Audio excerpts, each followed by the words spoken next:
Hi there, good morning everybody. My name's Chris Attewell and I'm CEO of Search Laboratory. And I'd like to welcome you to today's webinar, which is jointly hosted today by Search Laboratory and by Optimizely on the subject of leveraging optimization and experimentation to drive growth. We'll start with a little bit of housekeeping for you. So the webinar should last somewhere between 40-45 minutes. If you do have any questions as we move along, then please do send them to us in the chat box at the side of the screen, and we've put some time aside at the end to be able to answer these for you. So very briefly, for those who aren't familiar with Search Laboratory, we are an integrated digital marketing and data consultancy of around 150 people, split between offices in the UK and in the US. In practical terms, we drive profitable growth for our clients through a range of digital marketing, technology, and data science solutions. We're driven by evidence, we're led by transparency. We search for the truth in data that helps our clients grow and achieve their business goals.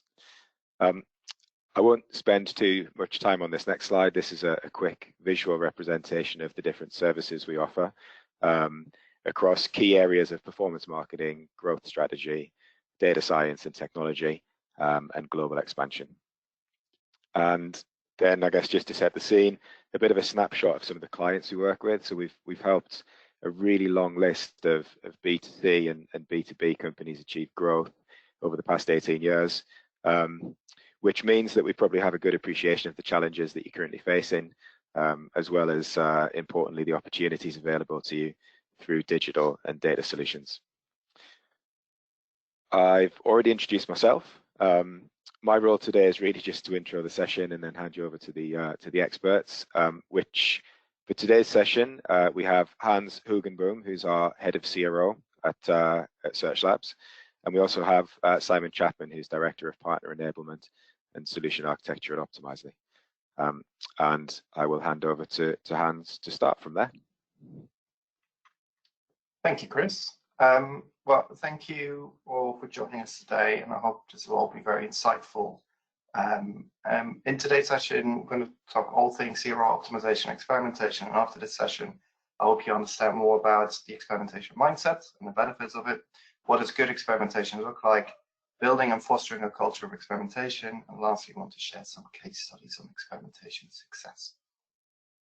We'll be covering fairly advanced themes, but I hope they're all interesting to you, and I hope it's useful to people at different levels of maturity when it comes to experimentation, from businesses who are looking to start to take it more seriously, to teams who've come a long way and are looking for the next step to broaden their horizon. The first thing I want to discuss is experimentation and why experimentation is probably the most vital thing you can add to your to-do list for 2024. We're all getting ready to start 2024 with new and innovative ideas to boost performance and to improve our practices. But experimentation is often overlooked as a core strategy. I might be a little bit biased, but to me that sounds like a no-brainer, as it is a strategy that can enable sustainable growth. Imagine you could increase your revenue or performance without investing more into acquisition. The issue with acquisitional channels is that as soon as you stop investing in them, they will stop driving performance. For example, if you turn Google Ads off, BBC traffic will stop. CRO and experimentation helps you get more out of all these existing channels. As a very simple example, if your site has a million sessions per month at a 3% conversion rate, you're likely to see 30,000 conversions per month. At an average order value of £100, this would leave you with £3 million of revenue per month. Now imagine putting experimentation in place, optimizing your user experience, your user journey, and personalizing relevant experiences, and your site now converts at 3.3%. You might think that 0.3% higher doesn't make a big difference, but this increase could mean £300,000 in additional revenue per month without investing any additional budget in acquisitional channels.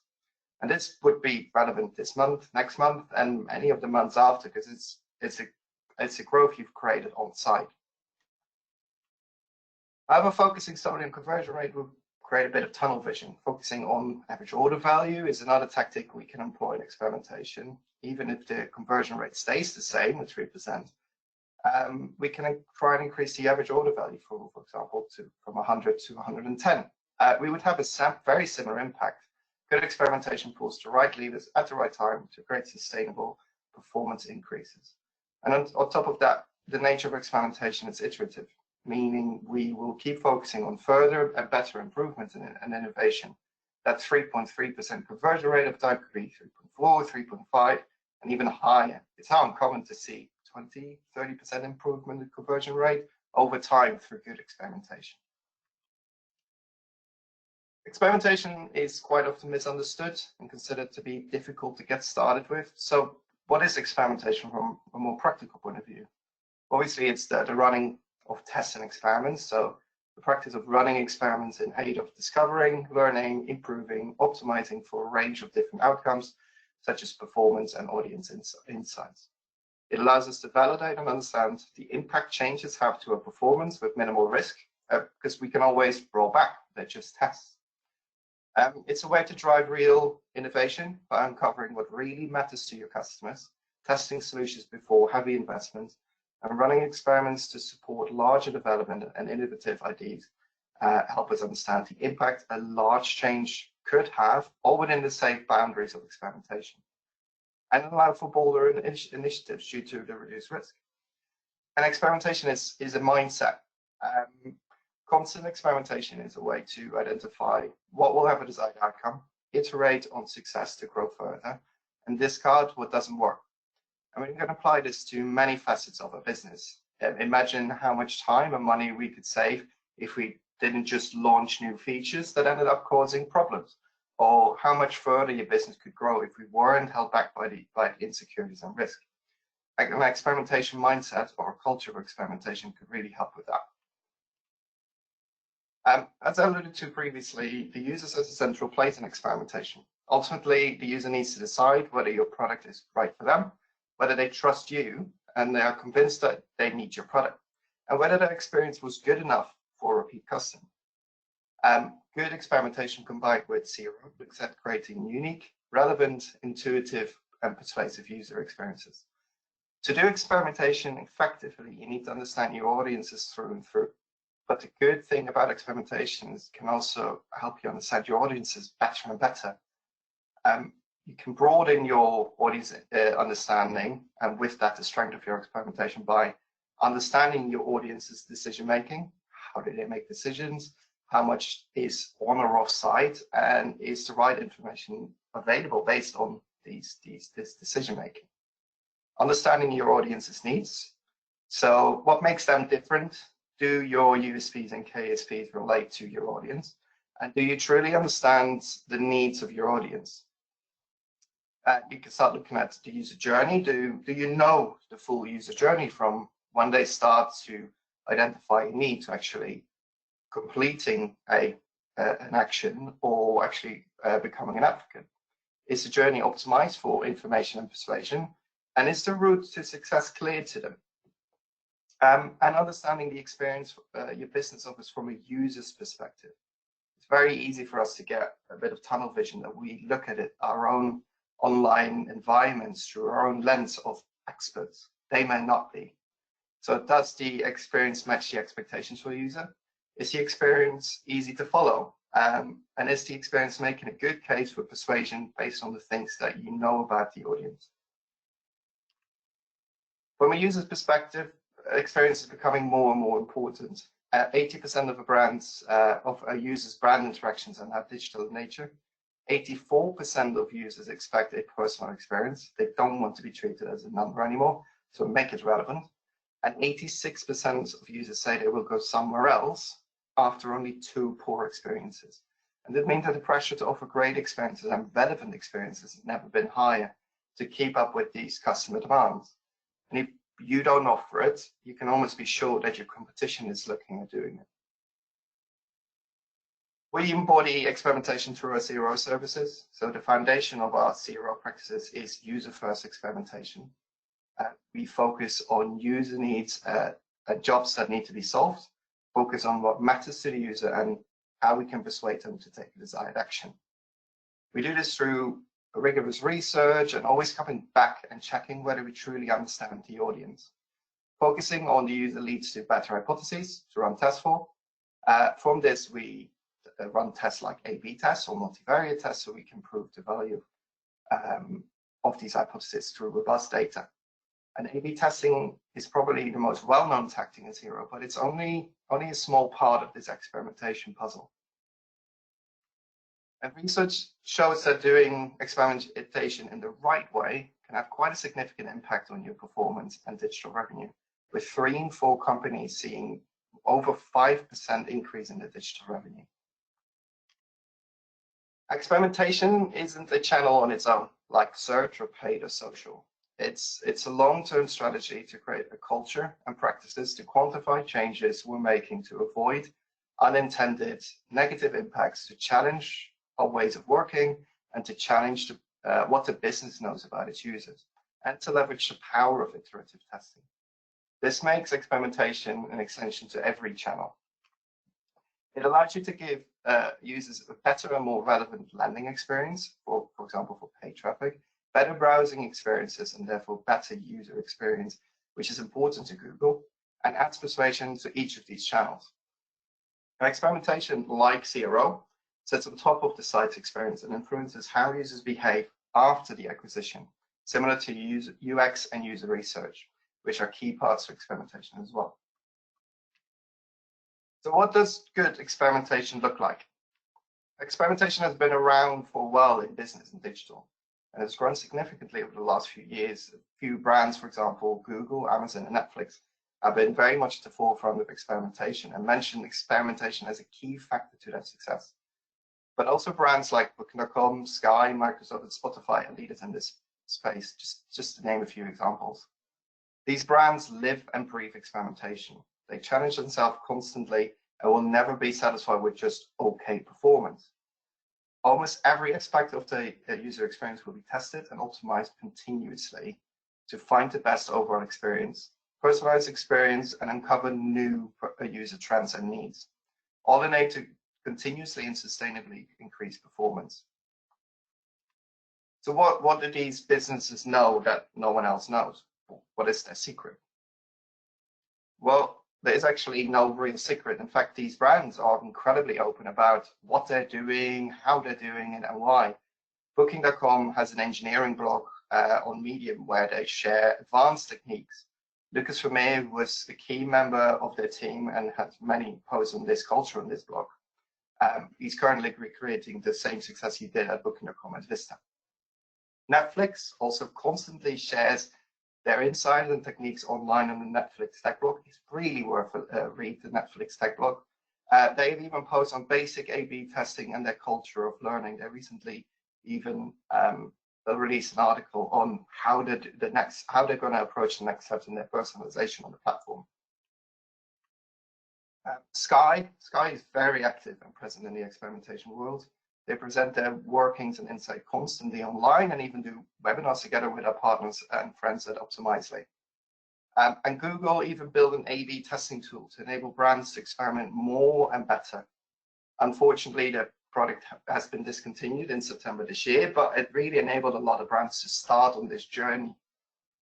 And then there's Jeff Bezos, who is a very big advocate of experimentation on and offline. He believes that if you double the number of experiments you do per year, you're going to double your inventiveness. And that their success is a function of how many experiments they do per year, per month, per week, per day. So what do these brands have in place that makes them good experimentation? So they have the right structure and the right processes.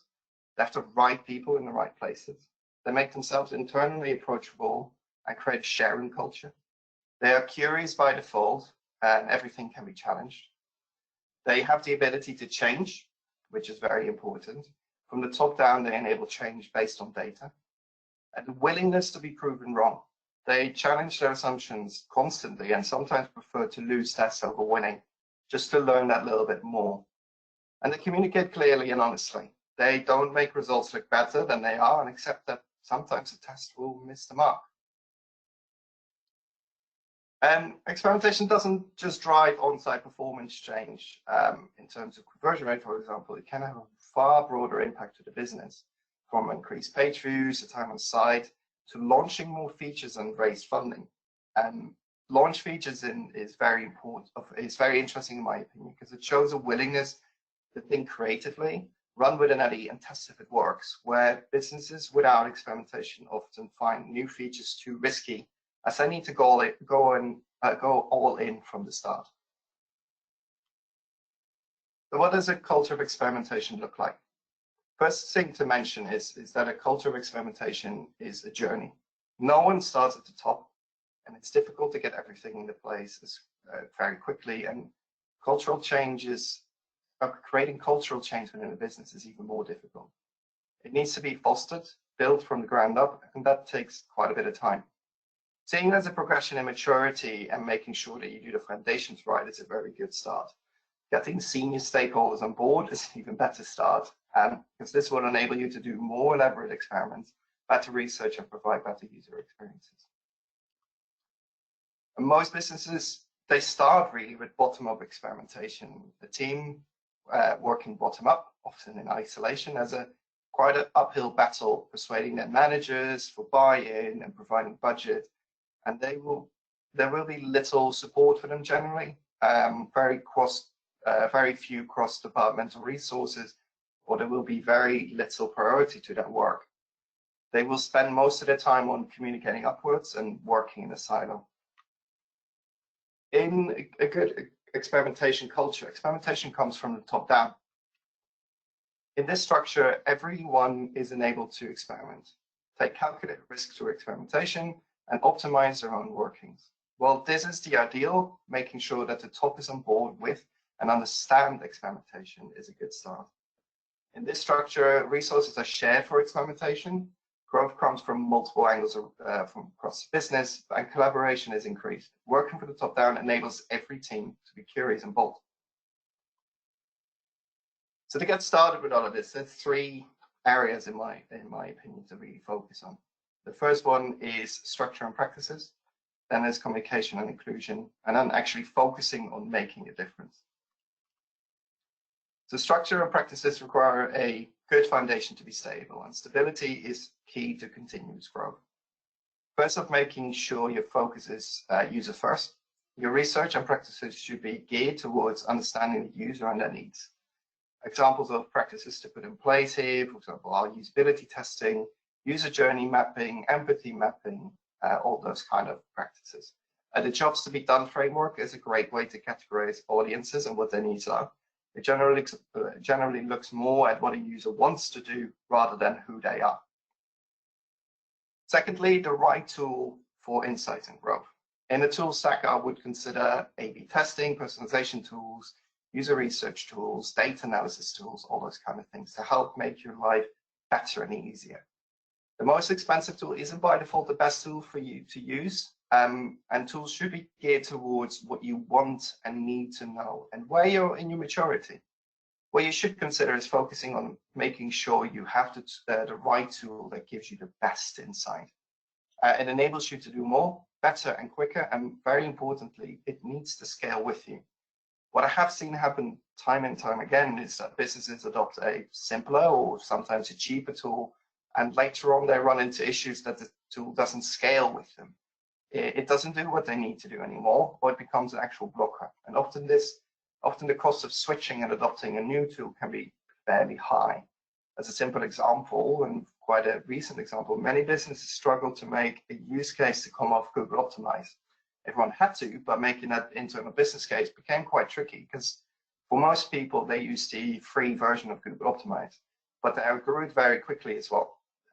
The cost of a new tool, switching everything over, adopting new tech, it became very difficult to sell into stakeholders. So cheap isn't always the right route. And lastly, do experimentation right all the time. This comes down to best practices like hypothesis-based testing, experimentation prioritization, so leaving your stakeholders' opinions at the door by prioritizing based on objective criteria. Unbiased data analysis, because it's so easy to put your own lens on data and interpreting the data in some situations wrongly, and this could damage performance. Clear communications around the team and the business, and honesty.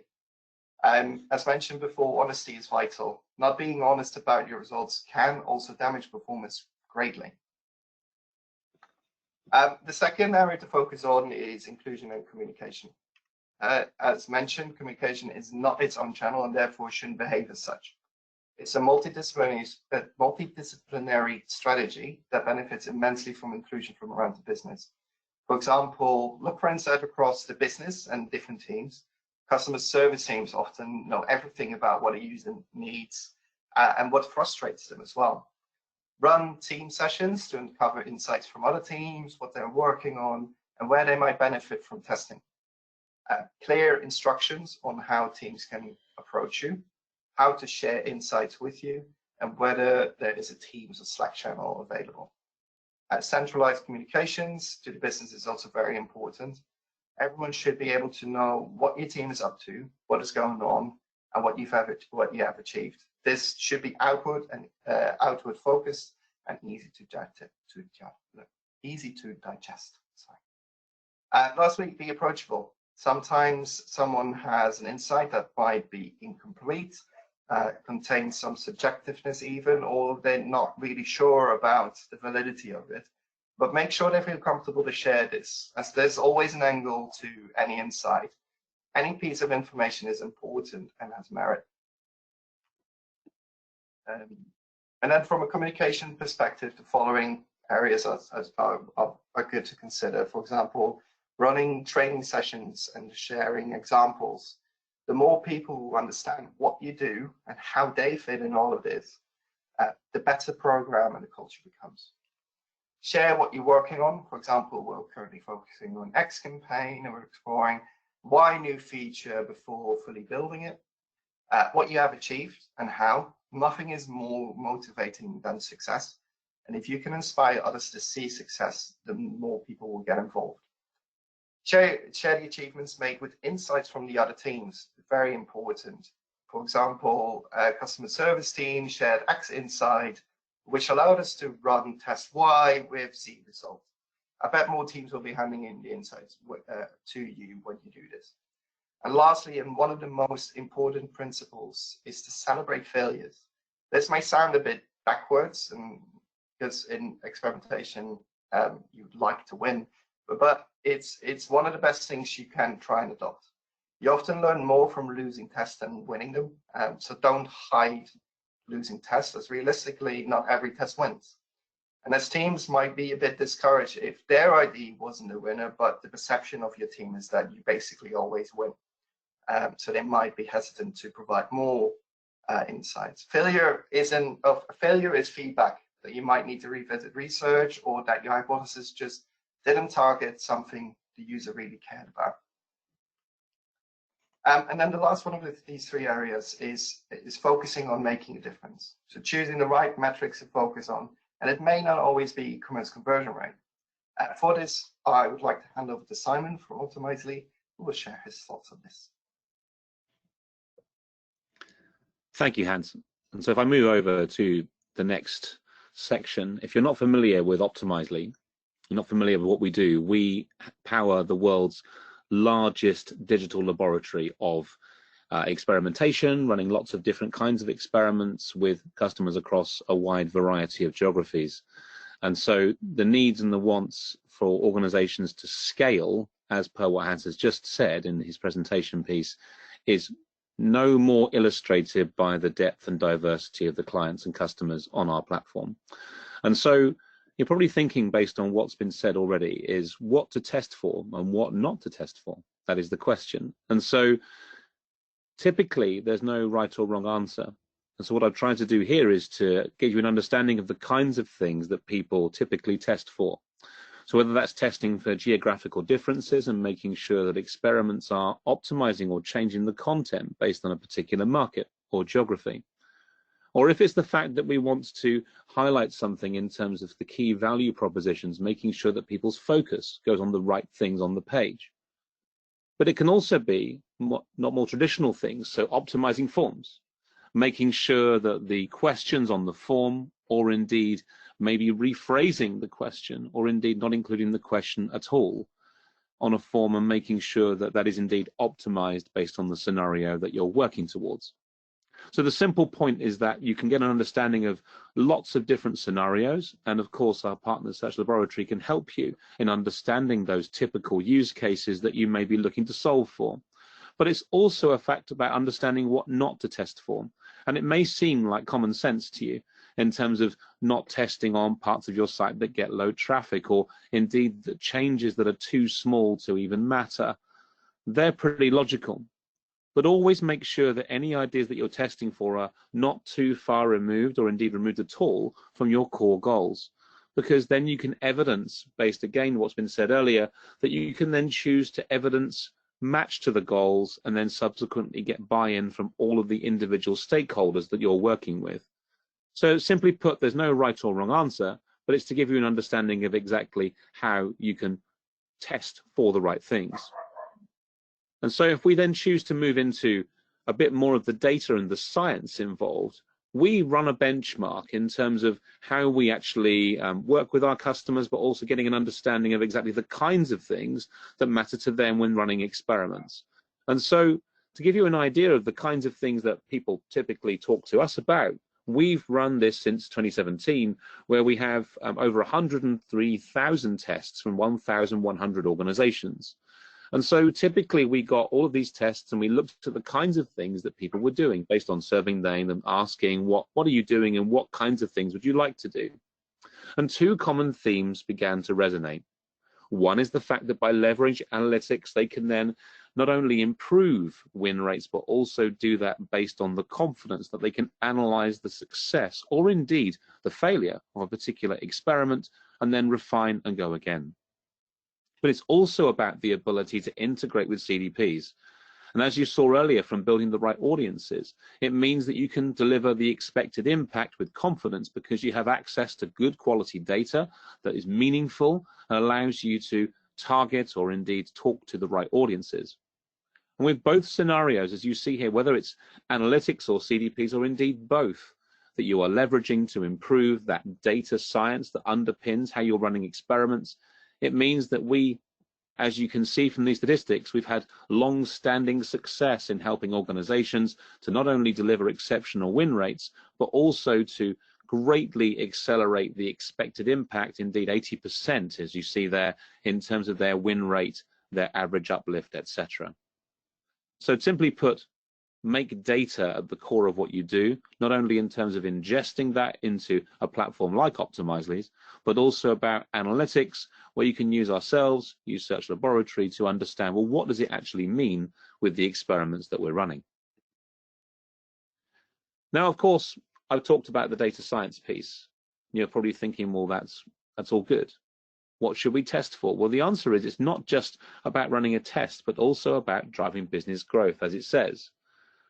And simply put, we've put these into two distinct columns. On the right-hand side, you will see that I've put in a bunch of things around typical metrics that organizations will think about when running experiments. Average order value, conversion rates, revenue, that kind of thing. But if you look much further down that list, you'll see other things where it may be about the reach and not necessarily explicit metrics, more about how does it appear for my organization? Can I personalize the experience? Can I improve how they feel about us? So it's more about engagement, but also about making sure that they stay sticky to your assets, whether it's a mobile app, whether it's a web experience, or some other particular channel. But on the left-hand side, you'll see how well is my business experimenting. And so a lot of this is talking about, well, actually, we are running experiments now. We're doing lots of effort in terms of how we have started and how we're continuing, but we want to really drive home that culture around how we experiment. And so that can be born out of the fact that maybe multiple teams are all invested in terms of how they are choosing to experiment, using a consistent platform to do so, and allowing the time where they bake in experimentation into the overall process of how they roll out new features, new functions, or indeed new experiences. And so simply put, it's the need and the want to have consistency about how you drive quality, drive velocity, but also have the coverage across the overall organization. And so hopefully you can see how you can build a culture of experimentation, but also match that to the kinds of metrics that typically organizations are looking to solve for. So if we look at that, not all metrics, as I've said, are made equal.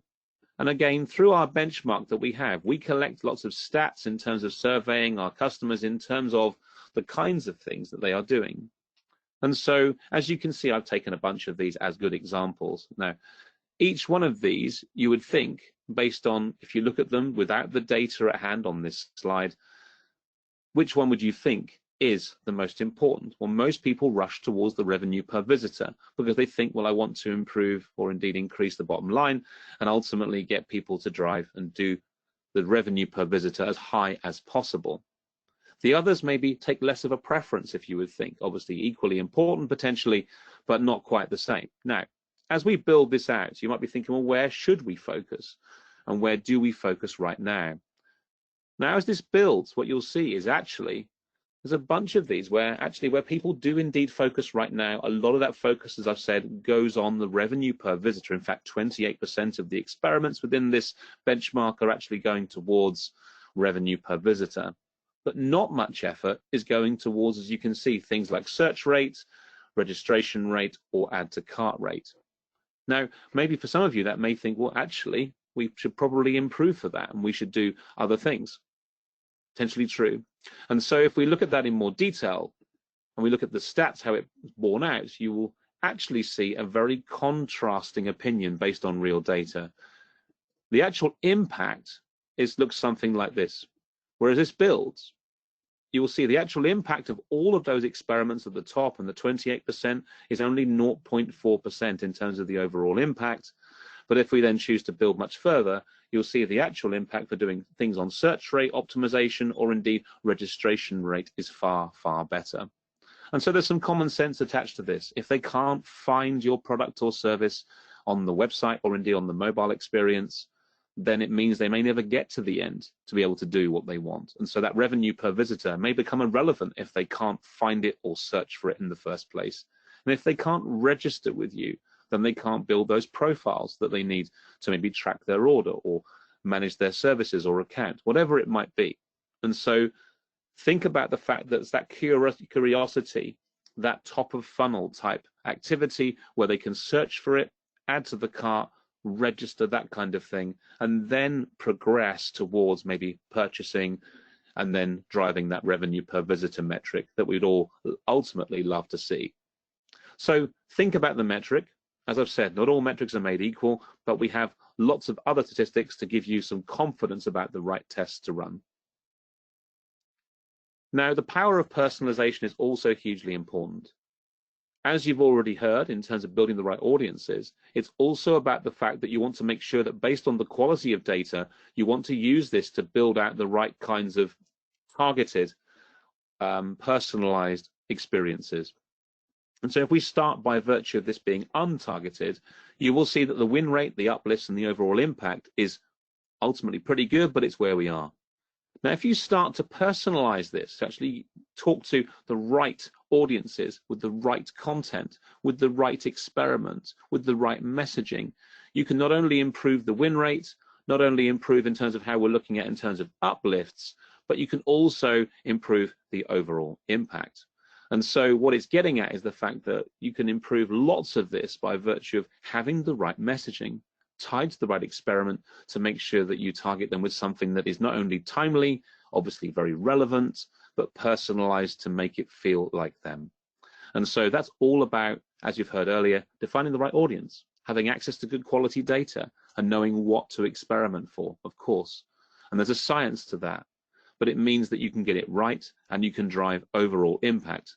So indeed, as the final piece of that, it's huge, 41% by virtue of the fact that you can have the right personalized experience. Now, today's leaders, as you've already heard on some of these pieces, they're doing this at scale. And so through a platform like Optimizely and working hand in hand with our partner Search Laboratory, it means that we can deliver and help you to deliver experimentation programs at scale. And so whether you're just getting started, but you want the confidence that you can grow we can support you with this. And you're in good company with organizations like Amazon, Google, Netflix, and Booking.com that you've heard earlier, who are doing this all of the time. They're doing this to test ideas, to validate a hypothesis, and to make sure that the thing that they're doing is the right thing to be done. And so, as you can see from these anecdotes, they're doing this every day, and you will be in good company.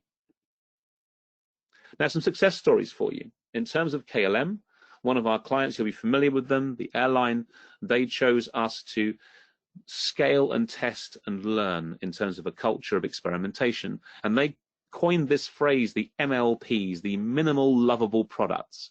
And I love that phrase because it means that they can quickly iterate, run multiple experiments easily, and iterate very, very quickly, as I said. So they can identify clear winners, they can spend lots more time testing and decrease the amount of time that they are indeed executing tests. And so through their 6 product teams, it means that they can be expansive in terms of the kind of reach the tests they run, but also can quickly get to an opinion. But it's not just working with KLM. It's also working with organizations like Blue Apron. So for the web experience you just saw, it's also about working on mobile devices or other channels. So if you're operating or working on mobile apps, it might be that you want to run different kinds of experiments, indeed get notifications, or to allow people to interact with them on the channel of their choosing.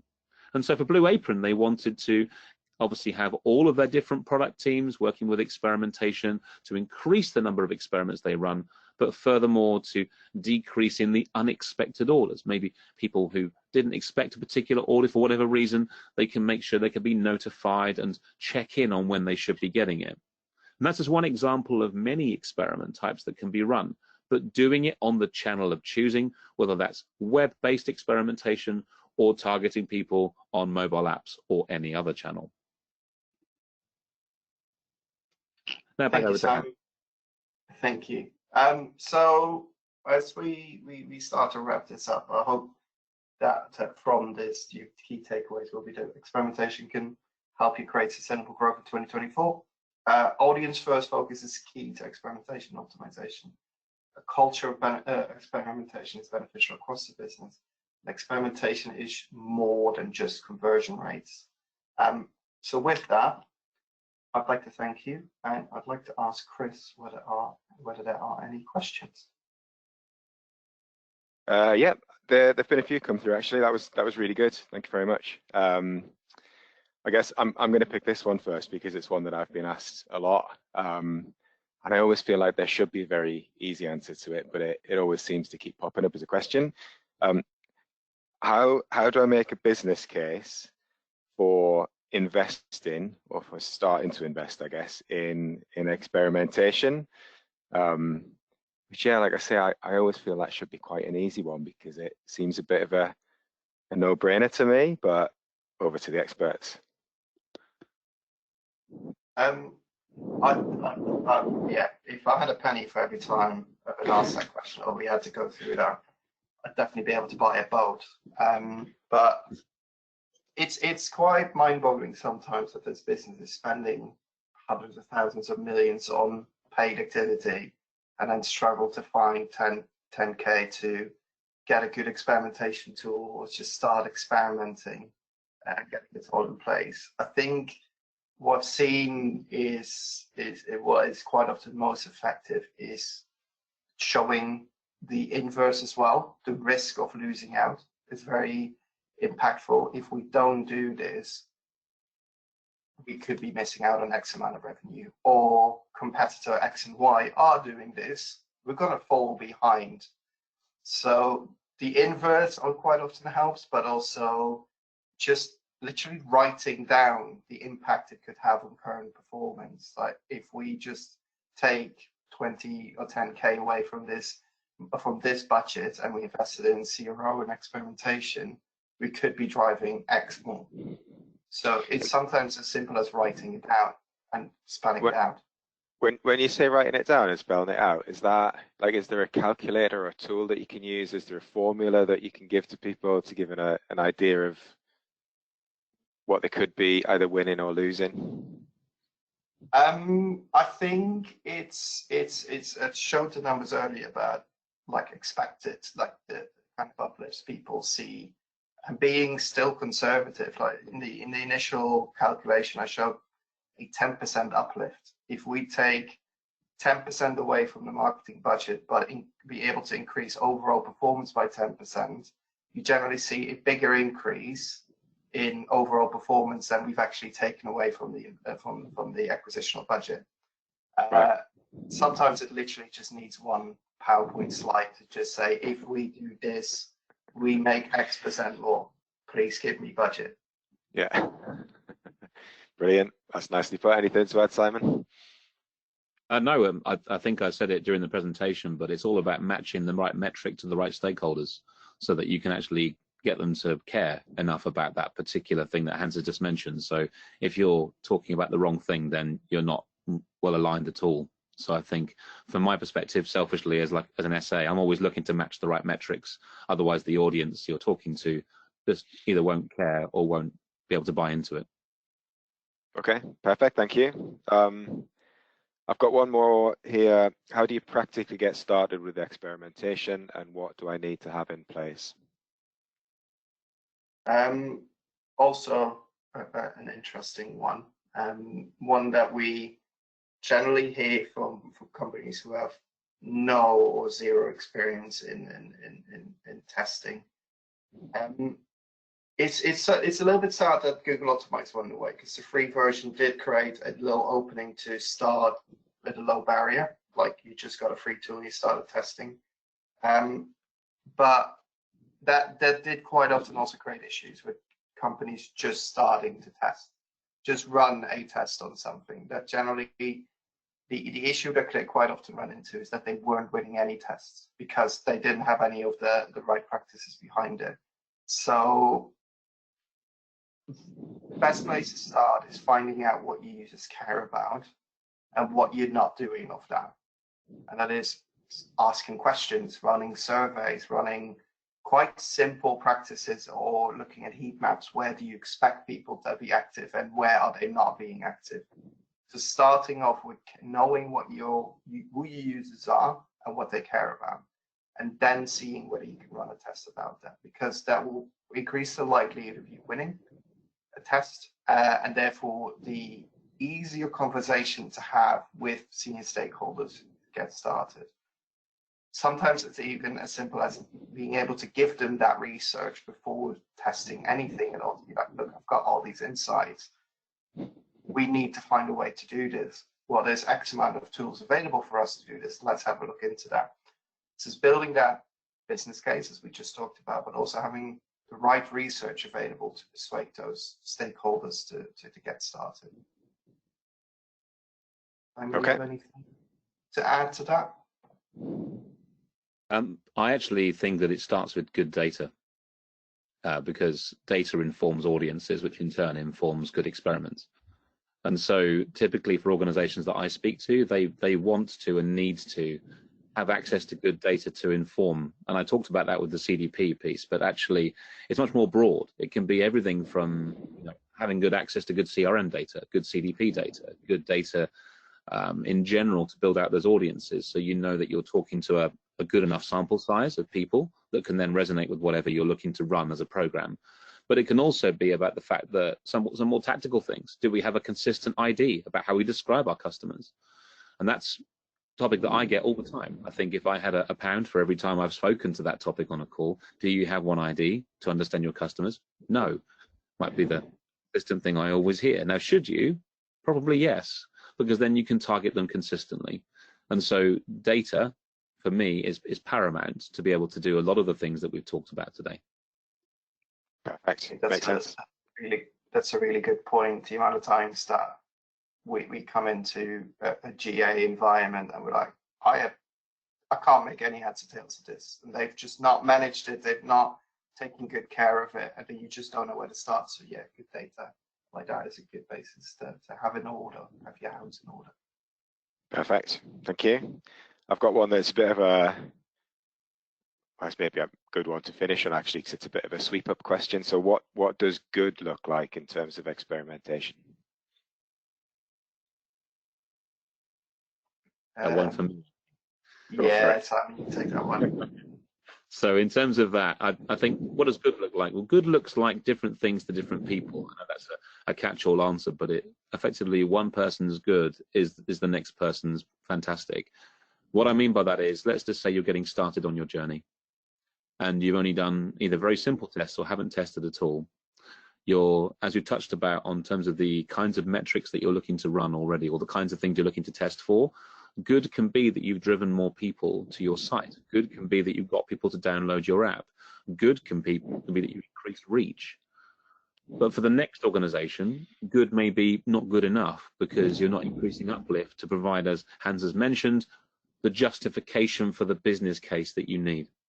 So for me, what does good look like? Good means matched to good metrics. And it means that I'm doing things that people care about, especially the people that own or manage the budget, or indeed own or manage the business case in general. So good for me means being very closely aligned to the people that ultimately control the overall program management of this particular project for experimentation. So if you're doing the wrong experiments with the wrong metrics, then it's not good. And so therefore, that's the simplest way I can put it. Fantastic. I like that. I like that. That's a good answer. Let's stick with that one then. Well, that's probably a good place to finish in that case. Thank you very much, Simon. Thank you very much, Hans, for your time this morning, and for everybody who joined as well. I hope you found that useful, and I'm sure you did. Don't hesitate to get in touch. There's contact information at the bottom there if you would either like more information or to speak to one of our experts. Otherwise, once again, thank you very much. Enjoy the rest of your day, and we hope to see you here again very soon. Thank you. Thank you. Thank you.